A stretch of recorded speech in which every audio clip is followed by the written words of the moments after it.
अवाम के मफाद में सियासत करनी चाहिए। यहाँ पे हमें एक पिछले चंद दिनों में एक नज़र आया कि जब सियासत जो थी वो बजाय इसके कि अवाम के लिए हो, वो इसलिए थी कि लगा लोगों को कि इससे हमारी पॉपुलैरिटी में इजाफा होगा। और लोगों ने बहुत बुलंद बाग दावे किए कि जनाब इम्तिहानात जो हैं बच्चों के उसको पोस्टपोन कर दो, उसको आगे कर दो। तो मैं कुछ रिकॉर्ड की दुरुस्ती के लिए कुछ चीज़ें कहना चाहता हूँ। स्पीकर साहब, कोरोना की वजह से बहुत बड़ा इम्पैक्ट हुआ तालीम के मैदान में। जब बहुत बड़ा इम्पैक्ट तालीम के मैदान में हुआ तो पिछले साल हमें मजबूरी के तहत, और जब मैं हम का लफ्ज़ इस्तेमाल करता हूँ तो मेरा मकसद सिर्फ कोई अपने आप का जिक्र करना नहीं है। मैं खुदा न खास्ता अपने आप को हम नहीं कहता। सारे पाकिस्तान की इकाइयों ने मिल के, जिसके अंदर पाकिस्तान पीपल्स पार्टी की हुकूमत सिंध की वो भी शामिल थी, जिसमें PMLN की हुकूमत आज़ाद जम्मू और कश्मीर की वो भी शामिल थी, और जिसमें बाकी सूबे वो सारे शामिल थे। सारे वज़राए तालीम ने बैठकर फैसला किया कि अगले साल हमने इम्तिहान लेना है, इसलिए कि 2 साल हो चुके हैं पाकिस्तान में कोई इम्तिहान नहीं हुआ। जब ये फैसला हुआ तो उसके कई वजूहात और भी थे। हम समझते थे कि इम्तिहानात जो हैं वो किसी भी शख्स की जो या किसी भी स्टूडेंट की बेस्ट उसकी जो सलाहियत है उसको जज करने का बेहतरीन तरीका है। और इसके ऊपर और सबसे बड़ी बात यह थी स्पीकर साहब कि अगर पिछले साल तो हमने प्रमोट कर दिया क्योंकि उससे 1 साल पहले का हमारे पास रिजल्ट मौजूद था, यानी कि अगर हमने 10वीं को प्रमोट किया तो 9वीं का रिजल्ट मौजूद था, अगर 11वीं को प्रमोट किया तो 10वीं का रिजल्ट मौजूद। इस साल तो हमारे पास कोई रिजल्ट भी मौजूद नहीं था। तो इसलिए हमने कहा कि इस साल ज़रूर एग्ज़ाम लेना है। लेकिन हमारे जहन में बिल्कुल ये था कि कोविड की वजह से बहुत ज़्यादा स्कूल और जो है वो बंद भी रहे हैं, और उनकी वजह से बच्चों को तालीम उतनी नहीं मिल सकी जितनी कि उनको मिलनी चाहिए थी, और ये सारी चीज़ें हमारे जहन में थी। लेकिन हम ये चाहते थे कि उनके लिए सहूलत पैदा करें, लेकिन इम्तिहान ज़रूर लें। इसलिए inter provincial education ministers conference, यानी कि बैनुल सूबाई वज़राए तालीम की जो कॉन्फ्रेंस थी, उसने फ़ैसला किया कि जो निसाब है उसको 40 कि भाई अब हमें किस तरीके से कोविड की वजह से बच्चों को फैसिलिटेट करें। तो हमने कहा नंबर 1 हमने निसाब जो था उसको 40% कम कर दिया। उसके बाद नंबर 2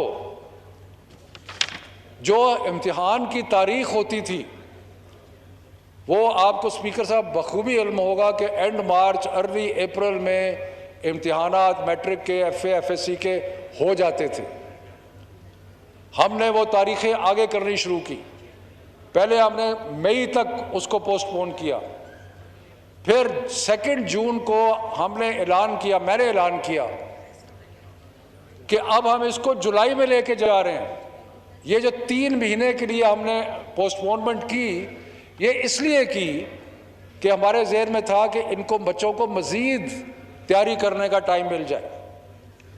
और 2 जून को मैंने प्रेस कॉन्फ्रेंस की और मैंने कहा कि हम आपको अब 6 हफ्ते और दे रहे हैं और इन 6 हफ्तों में आप तैयारी कर लें। फिर यहाँ रुके नहीं, हमने ये किया कि हमने मैट्रिक के जो 8 मज़ामीन थे उनमें से 4 जो थे उनका इम्तिहान ख़त्म कर दिया। हमने कहा कि सिर्फ 4 मज़ामीन है जिस पे आप इम्तिहान दें मैट्रिक के इलेक्टिव सब्जेक्ट्स। और इसी तरह FA FSC के जो 7 मज़ामीन थे, हमने कहा जी कि उसके अंदर आप 4 मज़ामीन के इम्तिहान नहीं देंगे, सिर्फ 3 मज़ामीन जो इलेक्टिव है उनके इम्तिहान देंगे। स्पीकर साहब, सिलेबस रिड्यूस कर दिया। जिन पर्चों में इम्तिहान होने थे वो रिड्यूस कर दिए। टाइम तकरीबन 3 महीने और दे दिया, और बड़ी मुश्किल थी टाइम को मज़ीद एक्सटेंड करने की। वजह क्या थी? वजह ये थी कि जो इम्तिहानात और कॉलेजेस और यूनिवर्सिटी का एक साइकिल है, आपको बखूबी इस चीज़ का इल्म है कि जब रिज़ल्ट आता है FA FSC का तो उसके बाद यूनिवर्सिटीज़ में एडमिशन शुरू हो जाती है, मेडिकल कॉलेजेस में एडमिशन होती है, इंजीनियरिंग कॉलेजेस में एडमिशन होती है।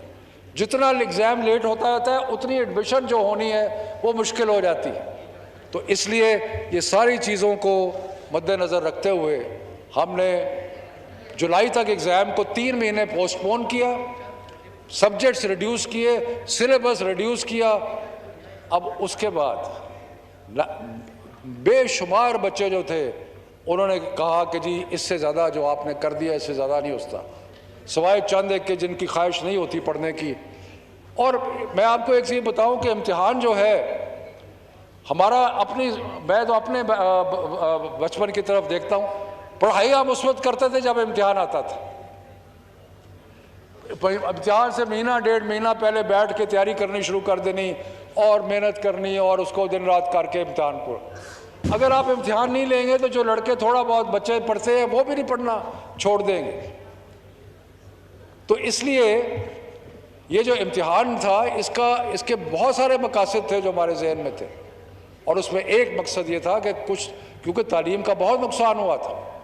उसके बाद हुआ क्या, बहुत प्रेशर, सोशल मीडिया पे ट्रेंड चलाए गए, और मुझे इंतहाई अफसोस के साथ है कि ऐसे हमारे मौजूद मेंबरान जिनसे मुझे तवक्को नहीं थी, जिनको मैं समझता हूँ कि जो हालात को समझते हैं लेकिन सियासी मजबूरियों की वजह से कोई फ़ायदा उठा ले, कोई सस्ती शोहरत मिल जाएगी शायद, उसकी वजह से जिस तरीके से अब हुआ क्या है स्पीकर साहब, बलूचिस्तान का इम्तिहान ओवर हो चुका है, सिंध का इम्तिहान हो के जल्दी ख़त्म हो जाएगा, और Punjab, KP, Gilgit Baltistan, Azad Jammu and Kashmir और इस्लामाबाद में इम्तिहान जो चल रहा है। एक और फिक्शन जो थी वहाँ पे पैदा की गई, हालांकि बार बार मैंने हर तकरीर में, हर बयान में ये कहा कि ये फ़ैसला जो है ये बैनुल सूबाई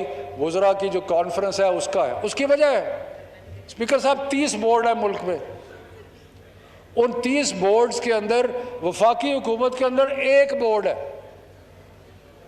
बाकी सारे बोर्ड जो है वो सूबाई हुकूमतों के हैं। तो अगर हम मिलजुल के मुतफ़िका फ़ैसले ना करें तो मेरे पास 18वीं तरमीम के बाद कोई इख्तियार नहीं है कि मैं कोई बादशाही हुक्म दूंगा बंद कर दो इम्तिहानों को, खोल दो इम्तिहानों को, मैं नहीं कर सकता। अब राजा साहब बैठे हैं यहाँ पे, जो सिंध की हुकूमत है वो सारे सिंध के बोर्ड सिंध की हुकूमत के बताया था, मैं कैसे उस हुक्म दे सकता हूँ उनको।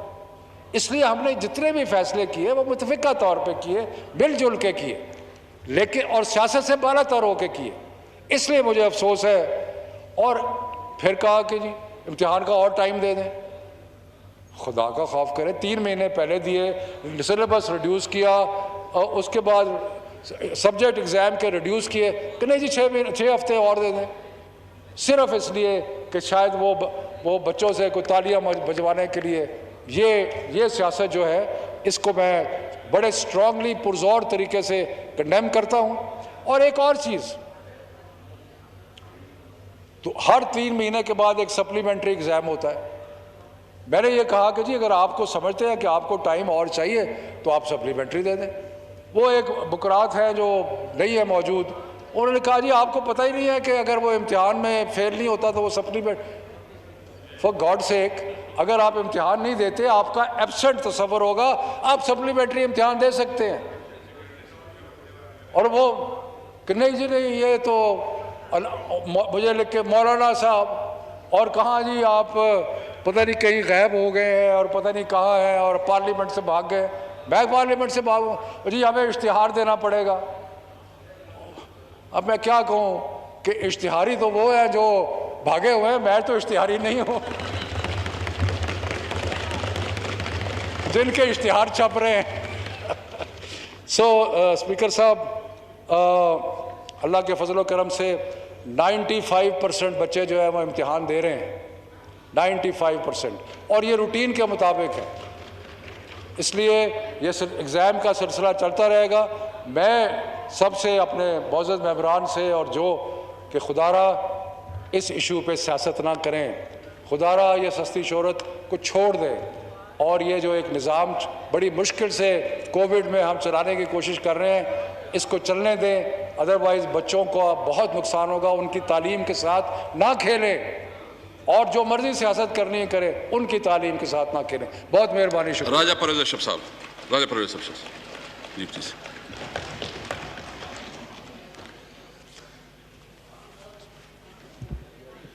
शुक्रिया जनाब स्पीकर।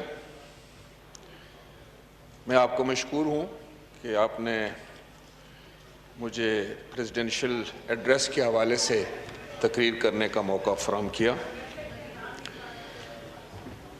जनाब स्पीकर, मैं आज ख़ास तौर पर ये कहना चाहूँगा कि शायद प्रेसिडेंशियल एड्रेस एक